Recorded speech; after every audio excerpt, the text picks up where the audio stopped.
स्वतंत्रता संग्राम के परिणाम। राजस्थान के अंदर जो 1857 की क्रांति हुई थी, अब उसके हम क्या देखेंगे, परिणाम देखेंगे। तो राजस्थान के अंदर 1857 की क्रांति के अंदर बड़े पैमाने पर हुई थी, जिसके अंतर्गत सैनिकों ने, संजामाने ने, सामंतों ने, बहुत सारे यानी हर वर्ग ने क्या लिया था, इसमें भाग लिया था। और क्रांति के दौरान कई जगह पर तो अंग्रेजों या राजाओं का शासन भी क्या हो गया था, समाप्त हो गया था। तो ऐसी परिस्थितियों के अंदर भी क्या हो गई थी, क्रांति असफल हो गई, यानी लोगों के अंदर राष्ट्रीयता की भावना भी थी। तत्कालीन परिस्थितियों से उन्होंने संघर्ष भी किया और फिर भी ये क्या हो गया था, असफल हो गया था। ये किस कारण असफल हुआ था, ये तो हम देख चुके हैं पूर्व पार्ट के अंदर, इसकी असफलता के कारण। लेकिन हम देखते हैं कि ये भले ही 1857 का स्वतंत्रता संग्राम है, जिससे हम राजस्थान का प्रथम स्वाधीनता संग्राम भी कह सकते हैं, ये पूर्ण रूप से असफल रहा। लेकिन जो इसके परिणाम यानी जो रिजल्ट निकले, ये बड़े ही महत्वपूर्ण थे। यानी इस क्रांति के 1857 की क्रांति के जो परिणाम थे वो क्या थे, दूरगामी थे, यानी बड़े व्यापक और ये क्या हुए थे, स्थायी सिद्ध हुए थे। अब वो क्या हुए थे, इसमें हम क्या करेंगे, पॉइंट बाय पॉइंट इसको क्या करेंगे, देखेंगे। इस क्रम जो क्या हुआ, इस क्रांति ने क्या कर दिया, अब ध्यान देना यहाँ पर, इसके जो दूरगामी परिणाम थे उसमें देखेंगे। तो इस क्रांति ने अंग्रेजों की इस धारणा को निराधार सिद्ध कर दिया। यानी अंग्रेजों की ये धारणा थी कि मुगलों और मराठों की लूट से त्रस्त राजस्थान की जनता ब्रिटिश शासन की क्या है, समर्थक है। जब अंग्रेज यहाँ आए तब उस समय राजस्थान की लगभग सभी रियासतें मराठों की लूट और उनके आतंक से क्या थी, त्रस्त थी। इससे पहले यही समस्या मुगलों से थी। तो जब इन शासकों ने मराठों के आतंक से विशेषकर त्रस्त रह करके अंग्रेजों से संधि के लिए आगे हाथ बढ़ाया था, हालांकि अंग्रेजों ने थोड़ा इसमें क्या दिखाए थे, नखरे दिखाए थे। तो इसी कारण अंग्रेजों को लगा कि इस तरीके से रियासतें हमारे साथ में जितनी संधियों को लेकर उत्सुक थी, तो इससे इनको लग रहा था कि यहाँ पर राजस्थान के अंदर कोई भी विरोध नहीं होगा जनता का, क्योंकि यहाँ की जनता हमारे शासन से क्या है, संतुष्ट है। लेकिन जब यहाँ भी क्रांति हो गई तो अंग्रेजों की ये धारणा बिल्कुल ही निराधार यानी गलत साबित हुई थी। अब देखते हैं उसके कुछ कारण, पॉइंट वाइज देखते हैं क्या कारण था। जिसमें पहला कारण, परिणाम देखते, कारण नहीं, तो इसमें पहला ही परिणाम था, देशी राज्यों के प्रति जो नीति है उस नीति में क्या करना था, बदलाव करना था। तो कैसे बदलाव किया, इसके बारे में हम देखेंगे। तो राजस्थान के जो शासकों ने क्रांति के प्रभाव को रोकने के लिए किसके जैसा काम किया था, बांध के जैसा काम किया था। यानी इस जो विद्रोह की जो क्रांति के समय बाढ़ आई थी, इस प्रबल बाढ़ को रोका, किसने रोका, इन राजस्थानी नरेशों ने रोका। बाढ़ की जैसे बाढ़ आती, बांध किस प्रकार रोकने का काम किया, वैसे इन्होंने काम किया। और जो भयंकर तूफान उठा था, उस तूफान का सामना जब करते समय राजस्थानी जो नरेश है वो ब्रिटिश सत्ता के लिए क्या हुए थे, बलवर्धक साबित हुए थे। उन्होंने ब्रिटिश सरकार का क्या बढ़ाया था, बल बढ़ाया था। तो इसके कारण फिर क्या होगा, अब क्या करेगी, अंग्रेज इनको संतुष्ट करेगी। तो जब इन्होंने अंग्रेजों का इतना साथ दिया तो अंग्रेज शासकों ने यह समझ लिया कि भारत में शासन की दृष्टि से राजा उनके लिए क्या उपयोगी। क्यों, क्योंकि अभी हमने देखा राजाओं ने क्या किया, इनके जो विप्लव की जो बाढ़ थी, इसके प्रबल प्रभाव को रोकने के लिए बांध की तरह काम किया, और साथ ही इस तूफान का जो सामना करने के लिए ये ब्रिटिश सत्ता के लिए बड़े ही क्या हुए, बलवर्धक साबित हुए थे। तो इसी कारण अब अंग्रेजों ने समझा कि हमें इन राजाओं का क्या करना चाहिए, सहयोग प्राप्त करना चाहिए। तो इसी कारण अब ब्रिटिश जो नीति है उस नीति में क्या किया गया, परिवर्तन किया गया। अंग्रेजों ने महसूस किया शासक हमारे लिए उपयोगी है, तो क्या किया जाए, शासकों को इनको थोड़ा क्या किया जाए, संतुष्ट किया जाए। इस संतुष्ट करने के लिए अंग्रेजों ने क्या किया था, अपनी कुछ नीति है उस नीति के अंदर क्या किया था, बदलाव किया था। वो बदलाव किया था, अब शासकों को संतुष्ट करने के लिए गोद निषेध का सिद्धांत क्या कर दिया गया, समाप्त कर दिया। लॉर्ड डलहौजी ने क्या किया था, जो भारतीय जो राज्य हैं उन राज्यों को क्या किया था, हड़पने के लिए इस गोद निषेध सिद्धांत को लाया था, जिसके अंदर निसंतान राजाओं को क्या थी, गोद लेने की अनुमति नहीं दी गई थी। हालांकि इसकी 3 कैटेगरी थी, जिसके बारे में मैंने अध्याय संख्या जो 5 में डिस्कस किया था। अगर उसके बारे में ज़्यादा जानकारी आपको चाहिए तो वहाँ जाकर के आप देख लीजिए। तो इसके कारण अंग्रेजों को क्या था, अब निसंतान होने पर उनका राज्य ब्रिटिश साम्राज्य में मिलाया जाता था, उन्हें संतान लेने की अनुमति नहीं दी गई थी। तो अंग्रेजों ने अब देखा कि राजा बड़े सहयोगी, तो इस सिद्धांत का ही राजाओं ने विरोध किया। जिन जिन राजाओं जैसे झांसी की रानी लक्ष्मीबाई है आदि, जो भी बेगम हजरत महल थी जिसने कुशासन के कारण, ऐसे अधिकतर राजाओं ने क्या किया था, इसी नीति के कारण विरोध किया था।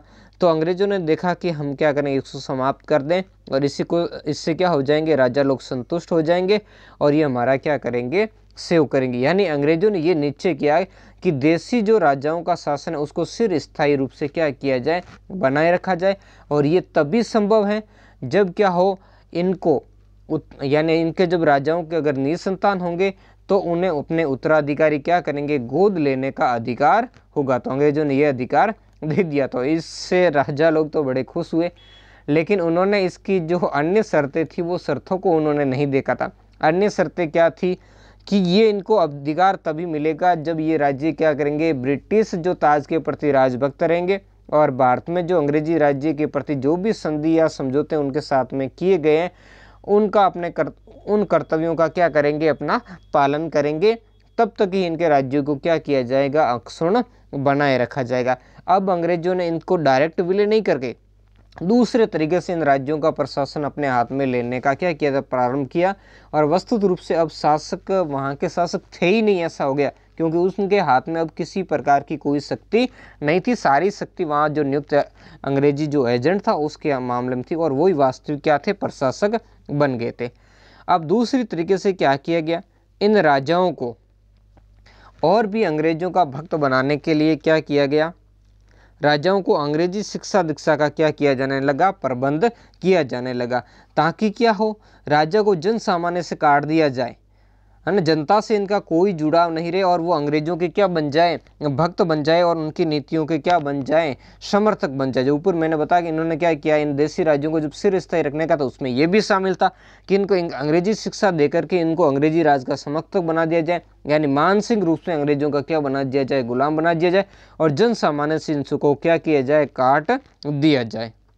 तो जनता और इनका संपर्क नहीं रहे, तो इसी कारण क्या करेंगे, हम अपना शासन चलाएंगे, इनके आंतरिक मामलों में हस्तक्षेप करेंगे और फिर क्या करेंगे, इन राजाओं को एक सिर्फ रबड़ की मोहर की तरह क्या करेंगे, इस्तेमाल करेंगे। तो वही किया इन्होंने आगे चल करके। इनकी सेवाओं के लिए इन्हें पुरस्कार और उपाधियां दी गई थी।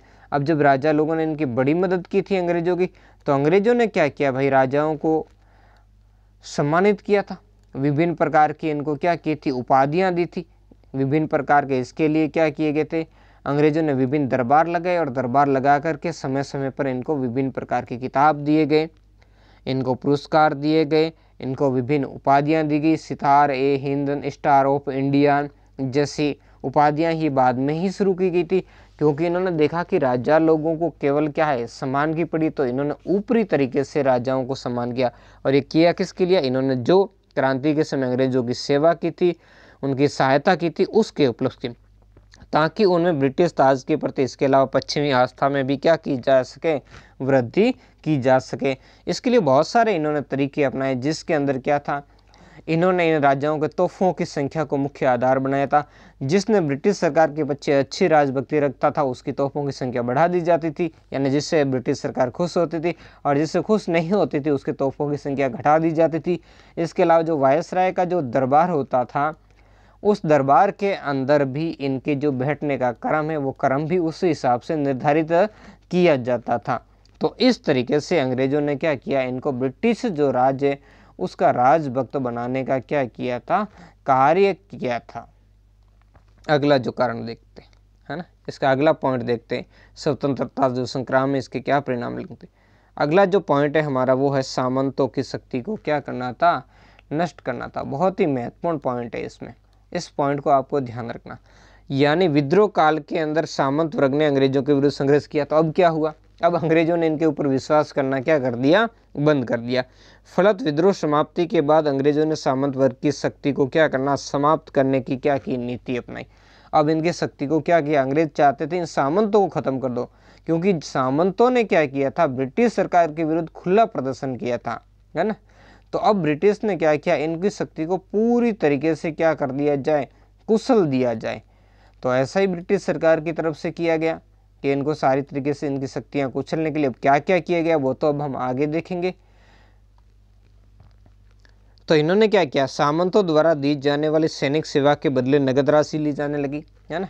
पहले क्या करते थे, सामंतों से नकद राशि के बदले नहीं ली जाती थी, और उसकी जगह क्या ली जाती थी, उसकी जगह उनसे क्या थी, सैनिक सेवा ली जाती थी आदि थी। तो इसके बाद अब अंग्रेजों ने क्या कर दिया, इनको सिर्फ और सिर्फ इनसे क्या कह दिया कि आपसे हम सिर्फ सैनिक सेवा ही लेंगे, सॉरी अपने सिर्फ सैनिक सेवा नहीं लेंगे, अब हम आपसे सिर्फ क्या करेंगे, नकद पैसे ही हमें देने पड़ेंगे, सैनिक सेवा नहीं जरूरत है।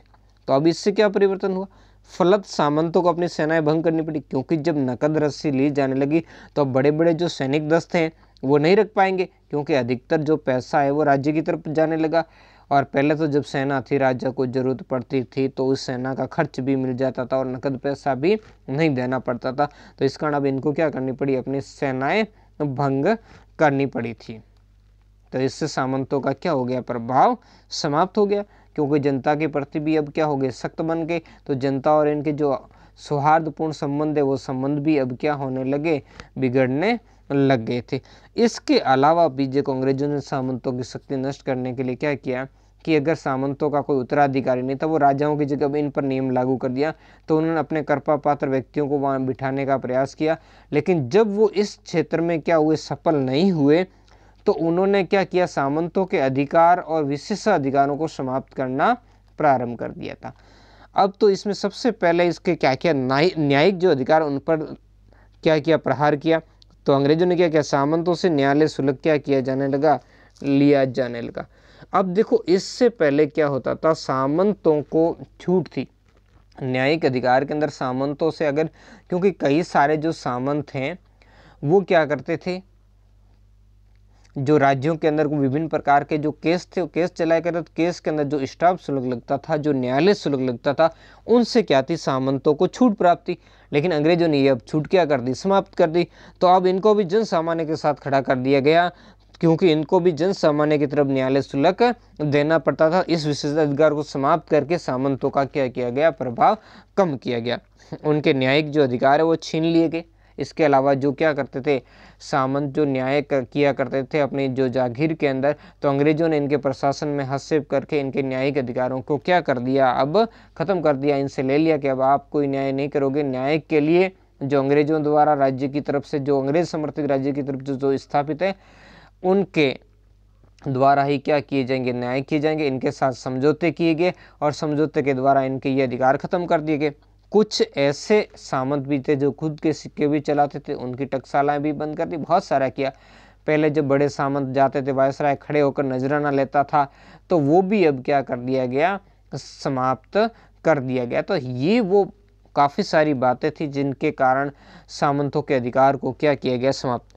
उनका राहदारी शुल्क भी की जो वसूली का अधिकार भी क्या कर दिया गया, समाप्त कर दिया गया। जब पहले सामंत के राज्य से कोई व्यापारिक कारवा आदि कोई गुजरता था तो उसकी सुरक्षा के नाम पर ये क्या लिया करते थे, टैक्स लिया करते थे। अब ऐसा टैक्स समाप्त कर दिया। उन कारवाओं को अंग्रेजों ने कह दिया अब आपको प्रोटेक्शन हम देंगे, आपकी सुरक्षा क्या करेंगे, हम देंगे, और आपके साथ में कोई अगर इस प्रकार की गतिविधि करता है तो उसकी आपकी रक्षा हम करेंगे।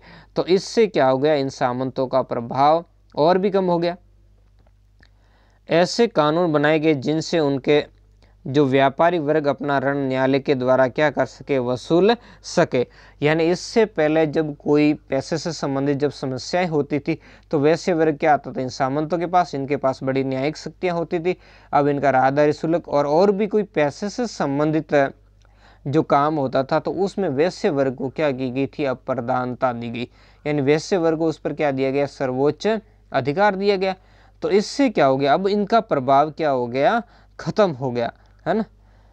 इस नीति के फलस्वरूप व्यापारी वर्ग और जनता पर सामंतों का क्या हो गया, प्रभाव समाप्त होने लगा। क्यों, क्योंकि अब कोई पैसे से लेन देन से संबंधित कोई अगर समस्या है तो क्या जाना पड़ेगा, न्यायालय में जाना पड़ेगा, जहां पर अंग्रेज अक्सर क्या करते थे, इस व्यापारी वर्ग यानी वैश्य वर्ग का क्या करते थे, समर्थन करते थे।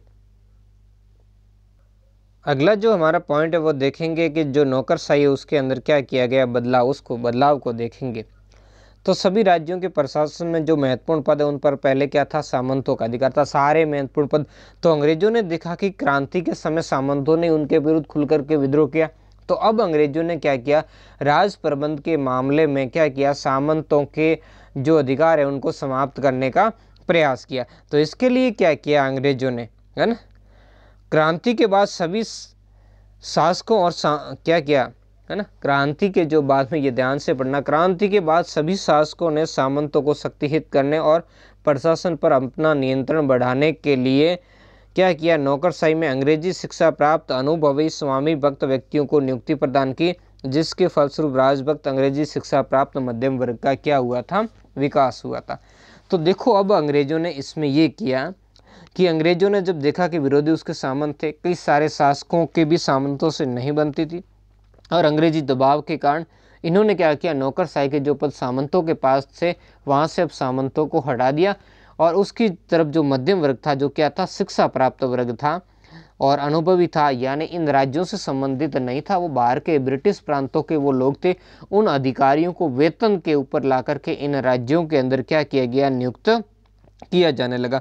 जो स्वामी भक्त किसके प्रति थे, सिर्फ ब्रिटिश शासन के प्रति स्वामी भक्त थे, उनका उन राज्यों से कोई लगाव नहीं था, और इस कारण राज्यों के अंदर जो है क्या, भ्रष्टाचार बढ़ा, राज्यों के अंदर अव्यवस्था बढ़ गई थी बहुत सारी। लेकिन अब इस कुशासन को रोकने वाला कौन था, है ना, क्योंकि अंग्रेज खुद ही क्या कर रहे थे, अपनी धन प्राप्ति के लिए ऐसे वर्ग को संरक्षण करें। इससे परिणाम ये निकला कि अंग्रेजों को राजभक्त एक नौकरशाही प्राप्त हुई, यानी एक अब अलग से नई नौकरशाही आ गई। पहले जो सामंत वर्ग थे इस नौकरशाही में, अब उसकी जगह ब्रिटिश जो स्वामी भक्त है, अंग्रेजी शिक्षा प्राप्त और अनुभवी जो व्यक्ति थे वो इसमें आ गए, और जो सिर्फ और सिर्फ ब्रिटिश शासन का हित चाहते थे, और ब्रिटिश के शासन के साथ साथ वो अपना निजी स्वार्थ देखते थे, तो वो न तो राज्य के प्रति जिम्मेदार थे, न ही जनता के प्रति, वो सिर्फ और सिर्फ अंग्रेजों के प्रति जिम्मेदार थे। तो इसमें राज्य में कुशासन बड़े पैमाने पर क्या हुआ, बढ़ने लगा, भ्रष्टाचार बढ़ने लगा था। तो ये वो महत्वपूर्ण कारण थे जिसमें नौकरशाही के अंदर परिवर्तन करने से, और इसी नौकरशाही में बदलाव से सामंतों की स्थिति भी बड़ी घट गई। अब सामंतों के अंदर क्या करते, ये दो नौकरशाही प्राप्त वर्ग, ये क्या करना, ये भी आधिपत्य स्थापित करने लगे। तो इससे सामंतों का जो अस्तित्व है वो सर्वथा क्या हो गया था, समाप्त हो गया था। इनकी पद मर्यादा आदि अब कुछ भी नहीं रही थी, क्योंकि जिन परंपरागत शासन व्यवस्था में इनका प्रभाव था खत्म कर दिया। वहाँ जो अंग्रेजों ने अपनी जो क्या की थी, सहायता प्राप्त जो लोग थे उनको यहाँ ला करके क्या कर दिया था, नियुक्त कर दिया था। तो ऐसी स्थिति में क्या हुआ, अब सामंतों का प्रभाव समाप्त। अगली जो हम पॉइंट देखेंगे वो क्या है, यातायात के साधन। ये भी बड़ा ही महत्वपूर्ण था। जब क्रांति हुई थी तो क्रांति के समय अंग्रेजों ने क्या दिया, संघर्ष के समय अंग्रेजों की जो सेना एक स्थान से दूसरे स्थान पर भेजने में उनको बड़ी कठिनाई हुई। चाहे वो नसीराबाद हो, चाहे नीमच हो, इन सभी क्षेत्रों पर जब विरोध हुआ तो अंग्रेजों को या नसीराबाद और नीमच में सेना भेजने के लिए कठिनाई, क्योंकि इनको जोड़ने वाली उस समय सड़कें नहीं थी। तो विद्रोह के पश्चात यानी बाद में सैनिक और व्यापारिक हितों को ध्यान में रखते हुए यातायात के साधनों का क्या किया गया, विकास दो तरीके से किया गया। एक तो सैनिक, यानी अब इनको क्या किया, सभी छावनियों को आपस में जोड़ दिया जाए सड़क के द्वारा, ताकि अब जरूरत पड़ने पर एक स्थान से दूसरे स्थान पर कम समय के अंदर जल्दी सेना भेजी जा सके। इसके अलावा अब क्या किया जाए, जो अंग्रेजी माल है, अंग्रेजी फैक्ट्रियों में तैयार माल है, वो आंतरिक भागों तक क्या किया जाए, पहुंचाया जाए। और सबसे महत्वपूर्ण इसमें जो लाभ था वो आर्थिक लाभ था। तो इसी कारण नसीराबाद, नीमच और देवली को अजमेर और आगरा से सड़क के द्वारा क्या कर दिया, जोड़ दिया गया। बाद में इनको डीसा तक जोड़ दिया गया। डीसा, सिरोही, किशनगढ़, जोधपुर, भरतपुर आदि सभी से क्या कर दिया गया, इनको जयपुर आदि से इनको आपस में जोड़ दिया गया था। चित्तौड़ वगैरह सबको क्या किया, बहुत बड़े पैमाने पर अब क्या किया गया, यहाँ सड़कों का निर्माण करवाया गया। अब बाद में महत्वपूर्ण क्या किया गया, अंग्रेजों ने रेल कंपनियों को भी प्रोत्साहन दिया कि वो रेल का मार्गों का क्या करें, निर्माण करें। राजस्थान के अंदर रेल मार्गों के निर्माण को लेकर के क्या किया गया, इन कंपनियों को प्रोत्साहन दिया गया। और 19वीं सदी के अंत तक लगभग 1350 मील लंबा रेल मार्ग यहाँ पर क्या किया गया, तैयार किया गया था। और अंग्रेज सरकार ने देशी राज्यों पर भी सड़कों और रेल मार्गों के निर्माण हेतु क्या डाला, दबाव डाला, जिसके फलस्वरूप क्या हुआ, यातायात के साधनों का तो त्वरित विकास हुआ। लेकिन इसके दूसरे जो परिणाम है वो बहुत ही महत्वपूर्ण, क्योंकि रेल मार्गों के खुल जाने से जो जागीरदारों का क्या था, अपने व्यापारियों पर जब थोड़ा बहुत जो प्रभाव रह भी गया था वो भी क्या हो गया, अब समाप्त हो गया था, है ना। और अब क्या हुआ था, आर्थिक दृष्टि से बड़ा महत्वपूर्ण इसका क्या हुआ था, प्रभाव पड़ा था।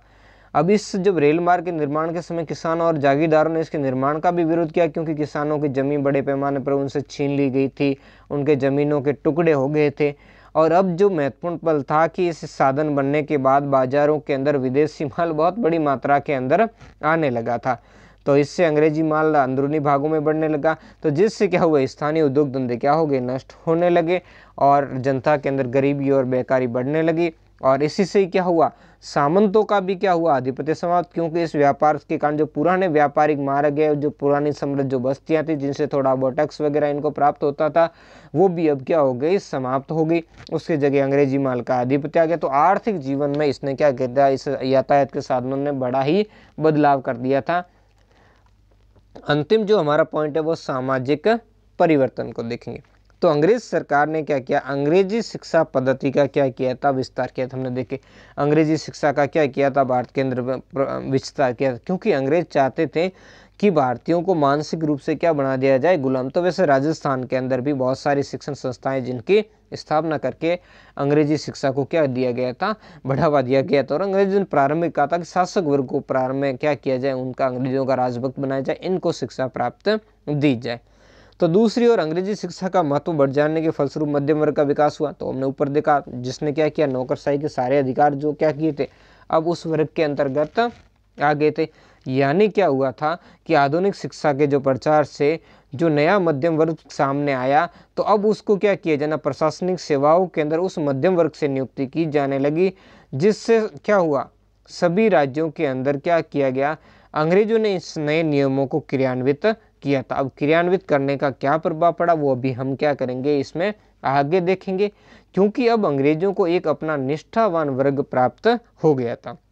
इस वर्ग ने अंग्रेजी जो शिक्षा है वो लेकर के प्रशासन और अन्य महत्वपूर्ण पदों में अपना क्या किया था, योगदान प्रदान किया था।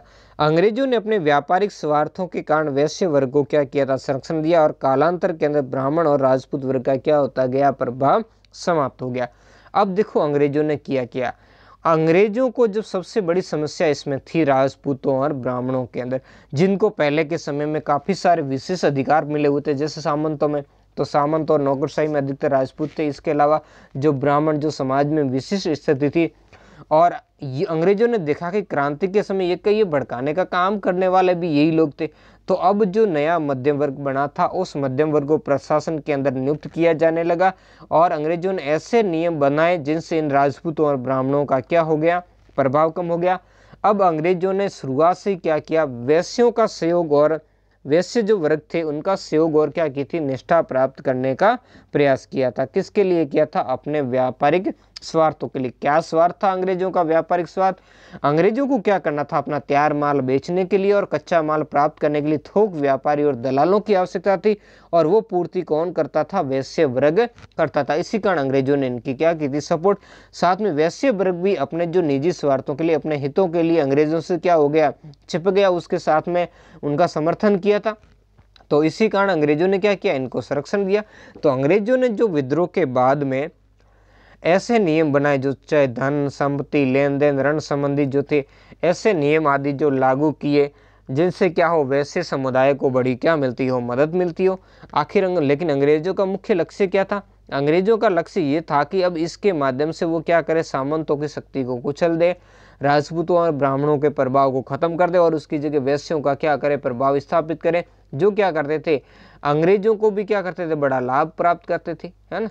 तो इस कारण जो ब्रिटिश नियंत्रण अब विद्रोह के 1857 की क्रांति के बाद हुआ था, उसमें सबसे अगर ज्यादा किसी वर्ग को लाभ मिला तो वो इसी वैश्य वर्ग को लाभ मिला, और इसकी जो राजनीतिक, आर्थिक और सामाजिक स्थिति है वो समाज में अब क्या होने लगी, बढ़ने लगी, और आगे चल करके ये अग्रणी बन गए थे समाज के अंदर। इसके अलावा अंग्रेजों ने शिक्षा के लिए मेयो कॉलेज के माध्यम से राज परिवारों को पाश्चात्य विचारों और विलासिता के अंदर डाला। हमने केसरी सिंह बारट के बारे में देखा, इसीलिए केसरी सिंह बारट ने इसका क्या किया था, विरोध किया था।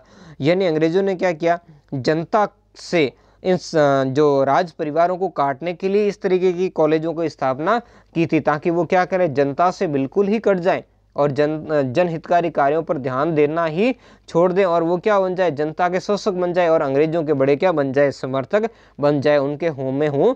इसके अलावा उन्हें विलासिता के अंदर ढाल दिया, ताकि विलासिता के कारण वो अंग्रेजों का सहयोग करते रहे और जनता का क्या करते रहे, शोषण करते रहे।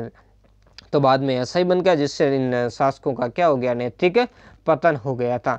यानी इनकी क्या थी, जो भावी नरेश कह सकते हैं, जो आगे आने बनने वाले नरेश थे, चाहे जागीरदार थे, उनकी इस ये पाश्चात्य विचारों या कह सकते हैं ये इस जो विधा बुद्धि से उनकी शैली है, रहन सहन है, उनका जो आचार विचार है वो बदल गए। और इन्होंने भी क्या किया, अपने को अंग्रेज बनाने का प्रयास किया। सर्वथा रूप से इन्होंने क्या किया था, अंग्रेजों को, और इनके विचार ही ऐसे थे कि इन्होंने अंग्रेजों में अटल विश्वास, ब्रिटिश ताज के प्रति अगाध जो शक्ति है और जो असीम श्रद्धा है, उस श्रद्धा को इन्होंने क्या किया था, इसके माध्यम से भरना प्रारंभ कर दिया। तो इसका रिजल्ट भी दिखने लग गया। अंग्रेज प्रत्येक ठिकानेदार से निश्चित कर और सैन्य खर्च भी वसूलते थे, है ना। तो देखो क्या करते थे, अंग्रेज प्रत्येक से निश्चित मात्रा में वसूल किया करते थे टैक्स।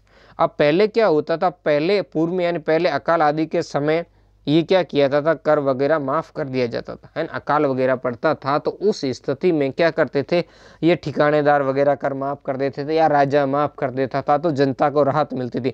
लेकिन अब ये अंग्रेजों ने कह दिया अब कोई माफ़ नहीं होगा, चाहे अकाल आओ, चाहे फ्लड आओ, चाहे तूफान गिरो, ओले गिरो, कुछ भी गिरो, अब आपको क्या करना पड़ेगा, हर साल निश्चित टैक्स देना पड़ेगा।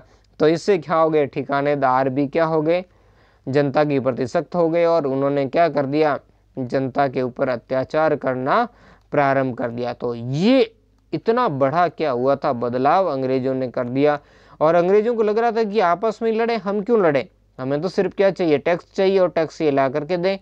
और इनको कह दिया कि आप टैक्स नहीं दे लोगे, आपको हटा दिया जाएगा और दूसरे को क्या किया जाएगा, ठिकानेदार बना दिया जाएगा।